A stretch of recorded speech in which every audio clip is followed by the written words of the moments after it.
Pirate d'idées, bonjour, comment que vous talez? Est-ce que vous talez comme le nord pas talé? On ne sait pas, moi je vous dis ça, je m'en fous, mais je vous pose la question quand même. Les gars, cette vidéo est la partie 2 de la vidéo précédente où je vous présente des decks méta qui ont eu de bons résultats lors de championnat. Je vous invite à aller voir la première vidéo pour un peu plus de contexte si besoin, si vous ne l'avez pas déjà vu, je vous mettrai le lien dans la description. Au moment où j'ai tourné cette vidéo, la vidéo précédente, j'étais un petit peu malade, d'où ma petite voix un peu fatiguée de la vie, donc désolé pour ça. Bref, trêve de bavaroise, c'est comme les bavardages mais avec un peu plus de peps. Et commençons tout de suite par le premier deck. Et on va retrouver cette fois-ci Magellan, le leader Magellan, le leader violet. Donc ce leader, qu'est-ce qu'il fait? Une fois par tour, quand on retourne un Don dans le deck de Don, ce personnage gagne plus 1000.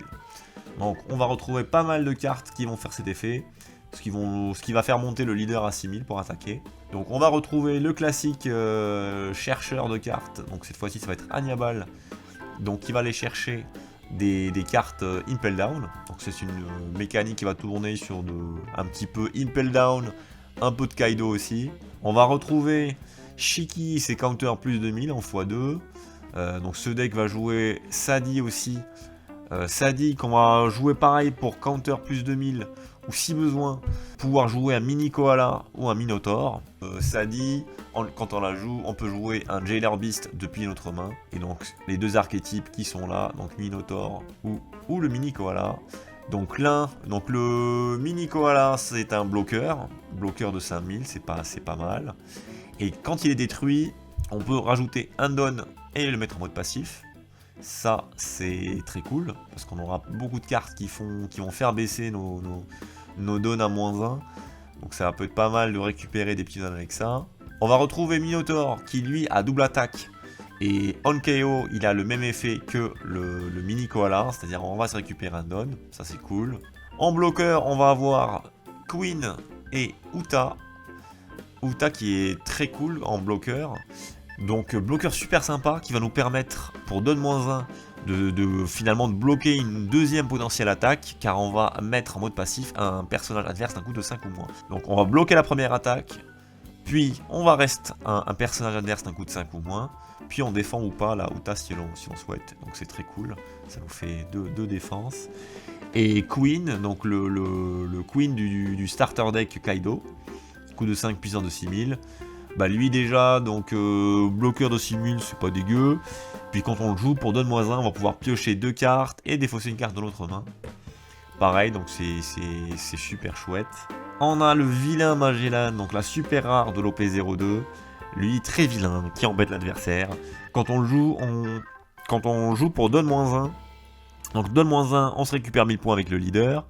Et l'adversaire doit retourner un don dans son deck de don. Ça peut être très intéressant, ou pour empêcher l'adversaire d'arriver rapidement à ses 10 dons. Autre mécanique intéressante, si ce personnage est détruit, donc si l'adversaire détruit notre personnage, celui-ci doit retourner 2 de ses dons dans le deck de dons. Donc Magellan, il est sur le terrain et on hésite à le détruire quand on joue contre lui. Parce que 2 dons en moins, c'est chiant, c'est très chiant. Et donc pareil, on va retrouver des cartes, il y a des cartes qu'on va retrouver un peu partout, notamment Douglas Bullet. Douglas, quand on le joue pour don -1, on va mettre en mode passif un personnage adverse d'un coup de 4 ou moins.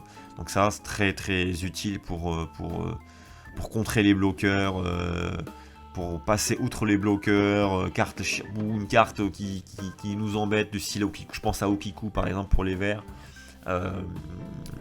Douglas, ouais, c'est fort, il a un counter plus 1000 en plus. J'aime beaucoup cette carte. On va retrouver Drake et ses counter plus 2000. Il le joue en x4. Donc une carte qu'on va retrouver aussi beaucoup dans les decks violets, c'est King, du starter deck. Donc King, pour don -1, on peut détruire un personnage d'un coup de 4 ou moins. Pareil, très utile pour se débarrasser des bloqueurs ou des cartes embêtantes. Et ça nous fait tout de suite un personnage de 7000, ça tape haut. Donc très cool King. Et ensuite on va avoir 2 cartes event. On va avoir Thunder Bagua de l'OP01. Une carte event qui est très intéressante. Donc on va retrouver les plus 4000 en counter classique pour 2 dons. Et elle a également un avantage, si on a 2 points de vie ou moins, on se rajoute un petit don qu'on met en mode passif. Ce deuxième effet est très très intéressant, très utile, vu qu'on va pas mal faire de don -1. Donc pour essayer d'équilibrer, ce deck je trouve très intéressant, Thunderbaga, Minotaur et Mini Koala, pour justement récupérer un peu les dons qu'on utilise. Il faut pas mal le pratiquer je pense ce deck, mais il est très très fort. Et la fameuse carte Event de l'OP02 qu'on va retrouver dans tous les decks violets aussi. Une carte insupportable. Donc coup de 2 pour don -1. Pour don -1, on va réduire la puissance de 2 des personnages adverses ou leaders de 3000 points. Donc ça, pour se prémunir de 2 attaques, c'est vraiment super fort. C'est l'équivalent de... C'est comme si on finalement... C'est comme si on se protégeait de 6000 points de puissance. Mais mieux parce que... Au final, on peut pratiquement bloquer 2 attaques en fait. Pour seulement 2 dons. Donc Hell Judgment en x4, c'est obligatoire. C'est très très fort. Donc Magellan, que je voyais pas beaucoup en début de méta, au début de l'OP02. Mais je pense que les gens commencent à le maîtriser de plus en plus. Et il a fait, ouais, il a fait de belles perfs. Hein. Il a fait de belles perfs, Magellan. Là, on va retrouver Dofi. Dofi, pour rappel, le leader. Pour don x2 quand il attaque, on utilise un don qu'on met en mode passif.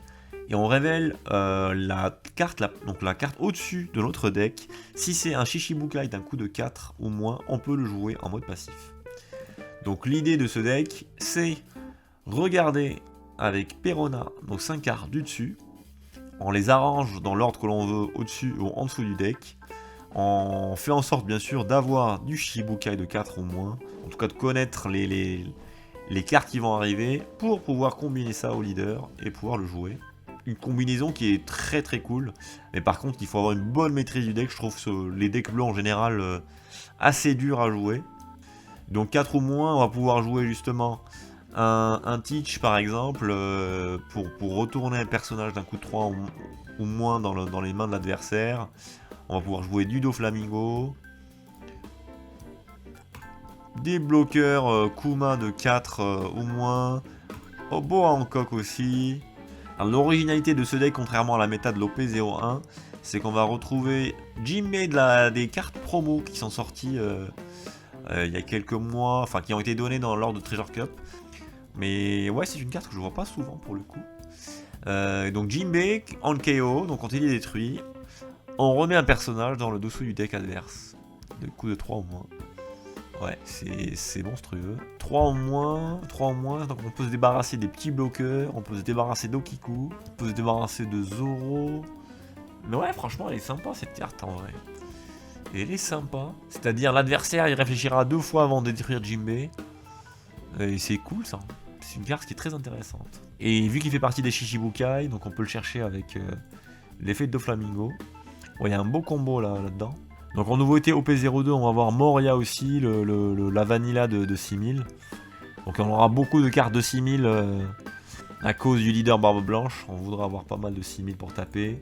On va retrouver nos classiques Counter plus 2000 avec Mihawk et Alvida. On a quoi d'autre de sympa? On a mis la Hancock de l'OP01 qui permet de piocher une carte si on a 5 cartes ou moins dans la main, quand elle attaque ou unblock. Moria pour chercher des Shichibukai depuis notre défausse. Et donc récupérer un Jinbei, ça c'est pas mal ça. Ou un Doflamingo bloqueur qui permet justement de regarder ces cartes au-dessus. Parce que le combo au final, pour le leader, c'est ce Doflamingo plus la Perona. Pour regarder ces cartes au-dessus, les replacer dans l'ordre que l'on veut. Pour jouer des Shichibukai pour pas trop cher. Alors, ce deck utilise aussi le Crocodile Blocker du starter deck. Donc lui, pour don x1, pendant le bloc, on peut remettre un personnage d'un coup de 2 au moins dans les mains de l'adversaire. Pour se débarrasser effectivement, pareil, des petits bloqueurs, c'est pas mal. Puis on a les grosses cartes, Mihawk et Doflamingo. Donc celui-ci retourne un coup de 7 ou moins dans la main de l'adversaire. Et le Mihawk de 9000 pour rappel, lui, quand on le joue, on remet un personnage de 7 ou moins carrément dans le dessous du deck.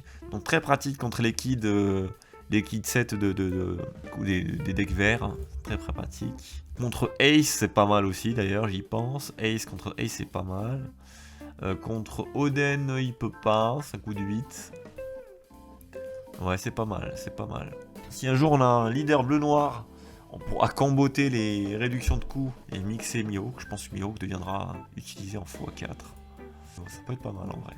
Et on va retrouver le classique event Melo Beam.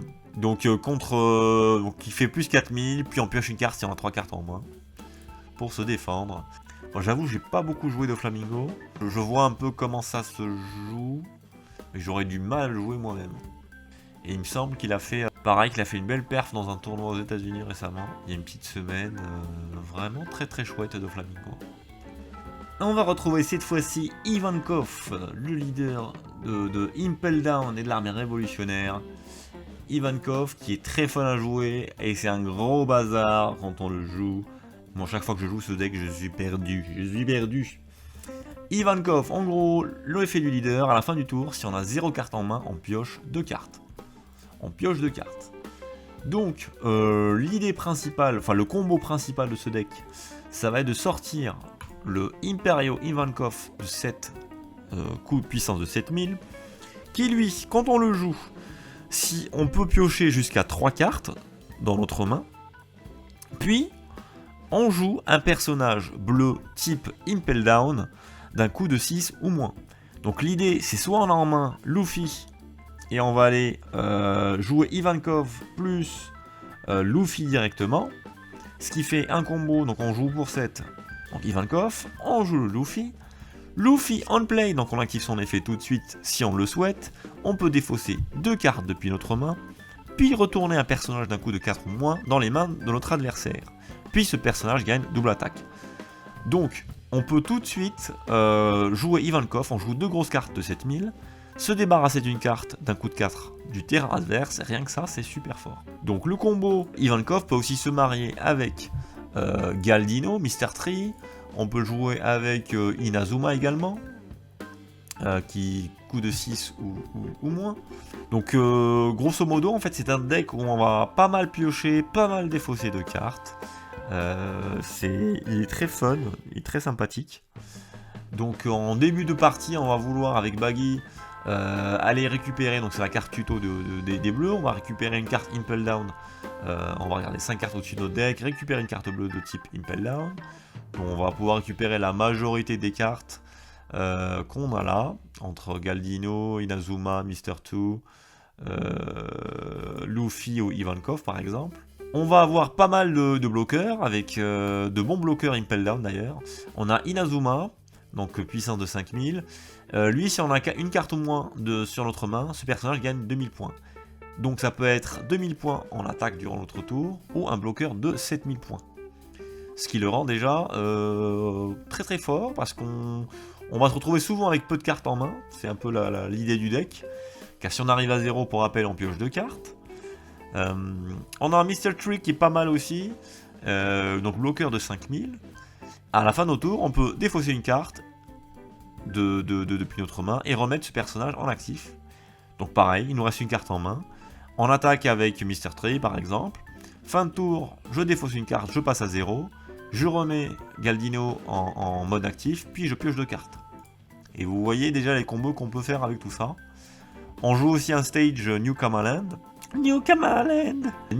Son effet principal, du coup on met en mode passif ce terrain. Si notre leader c'est Ivankov, on pioche une carte et on défausse une carte depuis notre main. Puis, si on le souhaite, on peut défausser jusqu'à 3 cartes depuis notre main. Donc ça c'est très cool si on a des cartes, on va dire, pas ouf dans notre main. On passe à 0, puis à la fin du tour, de toute façon on pioche 2 cartes si on a 0 carte en main. Et c'est monstrueux. On a Crocodile qui est une Valila de 7000, coup de 5, qui peut se comboter avec Ivankov, ce qui le rend déjà très fort avec ça. Donc oui, notre objectif principal, c'est d'avoir Ivankov en main, c'est la carte principale du deck. On peut faire des combos avec toutes les cartes Impel Down, c'est ça ce qui la rend très fort. On va avoir des counters 2000 avec Mr. 2 de l'OP01. Qui a aussi un effet sympa dans ce deck là pour donne x1 quand il attaque. On peut regarder 5 cartes au-dessus de notre deck, en révéler une de type Baroque Works et la mettre dans notre main, puis on remet toutes les cartes en dessous du deck. Donc lui, il va être utilisé principalement pour son counter plus 2000. On a Alvida aussi pour du counter 2000 et Draco Mihawk pour des counters plus 2000. L'avantage de Mihawk, c'est qu'au cas où, si on a vraiment une très mauvaise main, on pourrait l'utiliser comme perso qui attaque. Puis au tour d'après, on peut utiliser son effet pour piocher 2 cartes et 2 fausser 2 cartes. On a un autre Mr. 2 en plus 2000. Et on a le Trafalgar Law du starter deck. Un petit bloqueur de 1 en x4. Et la grosse carte, hormis Ivankov, on a Mihawk. Donc on l'a vu tout à l'heure avec Doflamingo, qui permet justement de se débarrasser d'une carte d'un niveau 7 ou moins sur le terrain. Et ça c'est très cool. Donc Ivankov, c'est un... Il faut bien maîtriser le deck. Mais on peut faire vraiment de gros combos. On peut faire de très gros combos avec. Il est très fun à jouer. Et oui, le combo avec Luffy qui permet de défausser 2 cartes et se débarrasser d'un personnage d'un coup de 4 ou moins, c'est pas mal du tout pour enlever les bloqueurs. Notamment, je pense à Marco pour Barbe Blanche par exemple. Et oui, en effet, on peut le refaire quand il attaque. Et il gagne double attaque, le personnage gagne double attaque. Pareil, ça peut être intéressant. Enfin, contre certains match-ups, ça peut être intéressant. Donc ouais, Ivankov, je vois bien construire un petit deck autour de ça. Je l'aime beaucoup. J'aime beaucoup ce deck. On va retrouver ensuite Luffy, le leader du starter 0-1. Pareil, c'est un leader qui est pas mal utilisé lors des tournois des championnats. Donc pour rappel, l'effet du leader, une fois par tour, son effet principal, on peut donner un don passif à un de nos personnages ou leaders. Donc la decklist ressemble pas mal à celle du deck de Zoro. On va retrouver Nami, Makino, Otama, donc beaucoup de combos de 1. Kurlidana qui va pouvoir chercher un personnage d'un coup de 1. Donc, potentiellement la Nami qui va elle-même chercher un Mugiwara, Luffy, Zoro ou Robin. La différence dans ce deck, on va avoir un Masked Deus qui a déjà un effet de contre de plus de 1000, donc on pourra l'utiliser pour ça. Il a également un effet pour Don x2, quand il attaque, on peut détruire un personnage d'un coup de 2000 ou moins. Donc Don x2, avec l'effet du leader, il y a moyen de réduire l'utilisation de la capacité de Masked Deus.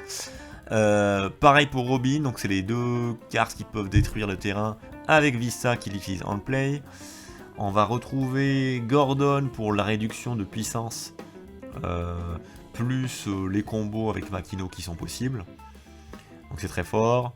On va retrouver deux classiques, les deux rushers, Zoro et Luffy. Donc Zoro x4, puissance de 5000. Le Luffy de 6000 qui peut outrepasser tous les bloqueurs avec Don x2. Ça c'est pareil, c'est monstrueux. Et pareil, comme pour Zoro, on va essayer de jouer Barbe Blanche. On commence par les petites cartes le premier tour. On agresse l'adversaire avec des petites cartes.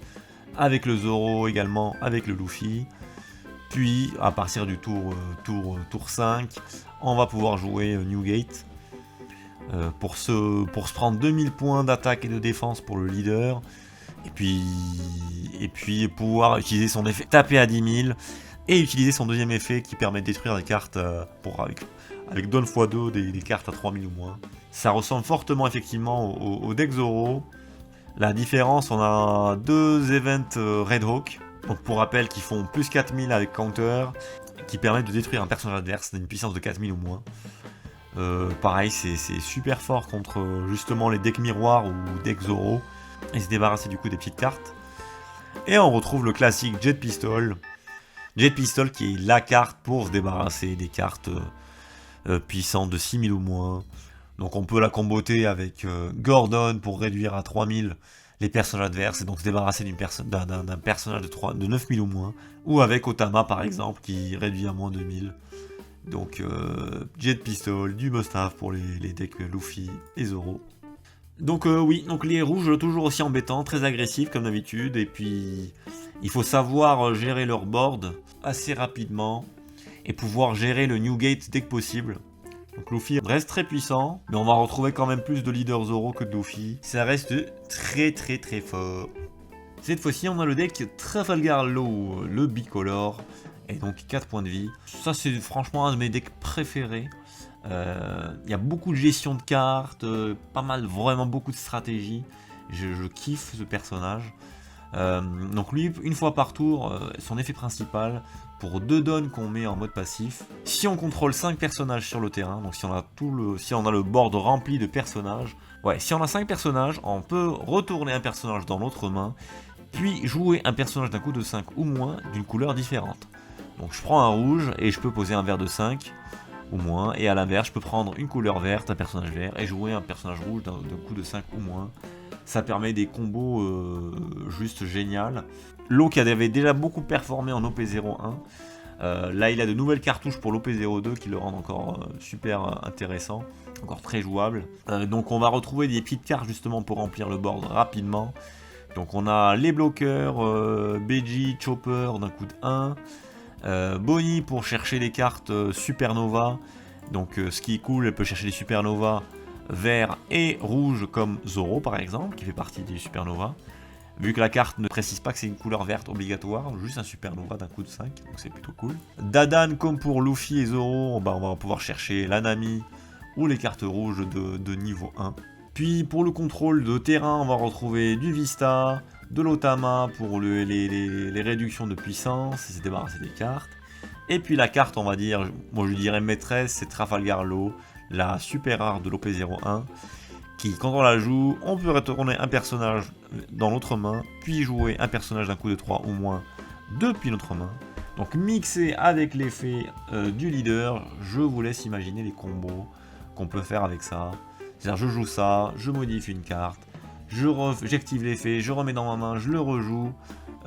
Pareil, on peut rejouer 2 fois Nami, on la remet en main, je la rejoue, on peut jouer Bonnie, chercher d'autres cartes. Bref, les combos, il y a des synergies monstrueuses là-dedans. Là, ce deck va jouer l'autre Trafalgar Law du starter deck, qui lui, quand on le joue, on peut remettre un personnage Supernova ou l'équipage de Law en mode actif, d'un coup de 5 ou moins. Donc que ce soit Drake, que ça soit le Law bloqueur à la base, ou Zoro, alors, on peut faire de très gros combos, attaquer, utiliser l'effet du leader pour remettre la carte en main, la rejouer, remettre une autre active. Bref, il y a des combos de malade qu'on peut faire. Il y a certains decks d'ailleurs qui jouent aussi le Luffy Rush. Luffy Rush pour outrepasser les bloqueurs, le jouer 2 fois. Enfin bref, je trouve ce deck super fort. Il a une faiblesse forcément, c'est 4 points de vie. Mais une fois maîtrisé, on s'amuse vraiment pas mal avec ce deck. On a quelques cartes Counter 2000, donc on a Brook. On va avoir Brook, Otama et 2 Makino. Ce qui fait pas beaucoup de défense. Donc on va principalement miser sur les bloqueurs. On en a donc 8, 12 avec le lot. Mais vraiment un deck très fun à jouer. Et puis les classiques Jet Pistol en x3. Donc l'eau toujours aussi fun. Il faudra se méfier. On se méfie du Hard Pirates. Ça sera tout pour cette vidéo. Comme vous avez pu le constater, on a pas mal de decks puissants et variés, ce qui est plutôt cool pour le jeu.